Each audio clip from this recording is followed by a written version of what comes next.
This is the biggest scandal of 2022. GameSpot short squeeze? Please, that's just pennies compared to this madness. There is a point common between the GameStop scandal and this one. Bailing out the giant whales is always a must in both situations. Once more, big institutions and government officials fool retail investors who believe in the market's freedom and probe that hedge funds and officials would do anything to cover their tracks and friends. I will throw a curveball here. The biggest scandal of 2022 is not about crypto, it's about nickel.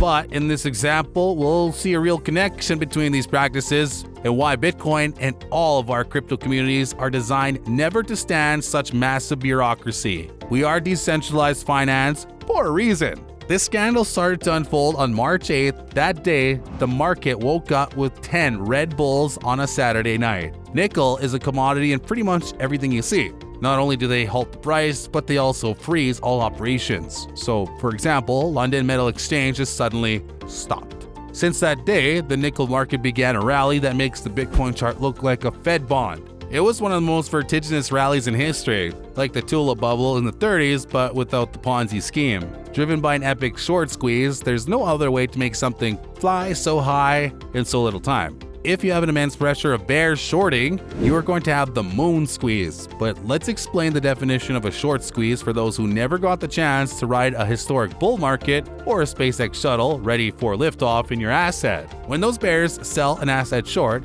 hoping it'll take a dip in price, expecting it to fall so they can make a profit. But if the market doesn't do what they expect, like 99% of the time, they have to return and rebuy the asset to recover their short position. This creates a chemical reaction where the actions of those who are short exponentially exacerbate the price action. If it goes up just a little more than anticipated, there's a boiling pressure shorting the asset. Then anybody who buys it will have the synergy of those shorted. And we know how that turns out for GameStop. But our recent friend nickel is a commodity. The price oscillated between $10,000 and $20,000 per ton in the last 10 years.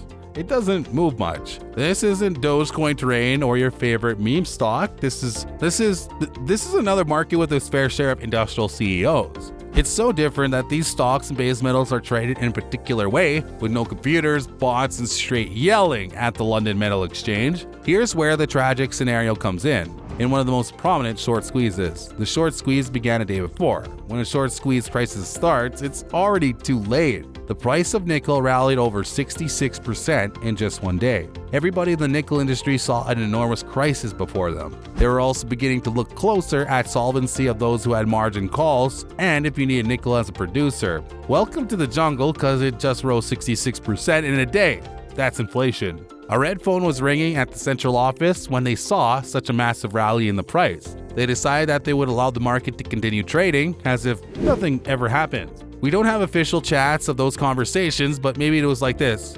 Yeah, tomorrow it's gonna be hell at the office, but yeah, it's fine too, I'll see you there. The next day, everything looked fine in the Asian markets at 1 a.m.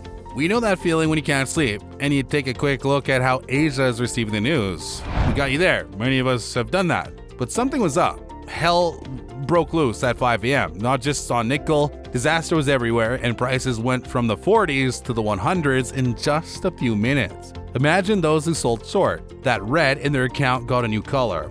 The destruction was immense. Many short sellers anticipated a complete wipeout of their positions and their funds, for that matter. It doesn't matter how many years of experience you have in this field. Markets can never prepare you for such events. But there was a short seller in particular, more than a big whale, the biggest one. He even used many different brokers to allocate his position, a practice where he can operate with a bit of camouflage. Companies were on the brink to collapse with this unseen price action. The London market had to make a call. At 8:15, they stopped all trading, but nickel stopped at 80K, a level that could leave 5 brokers on the streets. Thus, a valid concern in the absence of price movement. Could the traders meet their margin calls? If they can't, then there are going to be multiple defaults when trading resumes. And here's one of the most significant, most unexpected moves from the London Metal Exchange. They cancel all the trades from that morning. So they just canceled 5,000 trades with a value of $3.9 billion.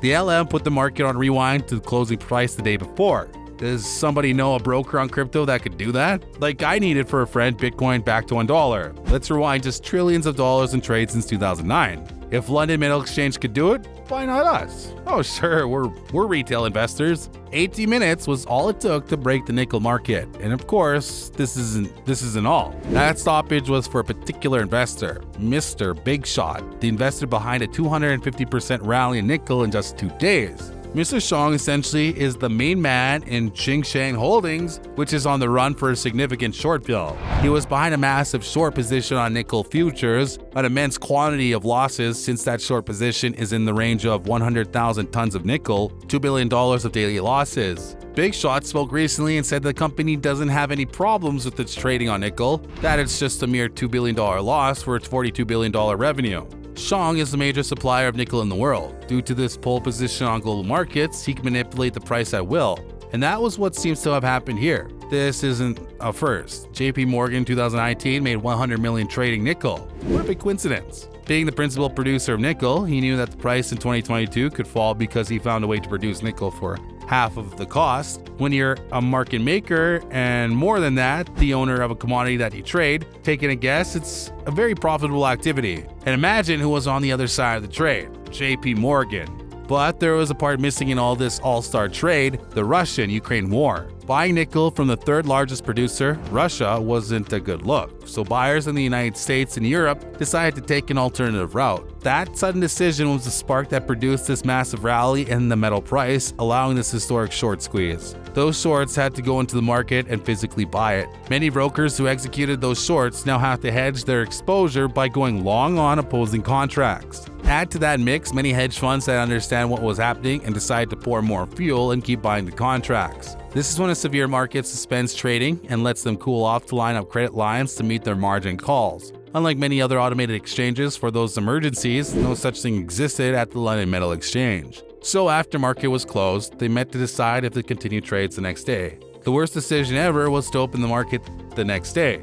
And when everything got out of control, they just decided to call it a day and cancel all trades. All profits from hedge funds were gone, and an arbitrary decision saved the shorts on nickel. Many hedge funds and banks have stated that they will not trade in the London Metal Exchange ever again. Clifford Asness, a hedge fund manager, said, "Stealing money from market participants trading in good faith and giving it to Chinese nickel producers and their banks who would have absorbed losses. Yeah, integrity. This impact has collateral damages. China has asked its banks to report the extent of their exposure to derivative contracts. They want to make sure this scandal doesn't happen again because behind the money, there are names, and behind those names are prestige. And once you lose that, there's no turning back to the scandal at the LME.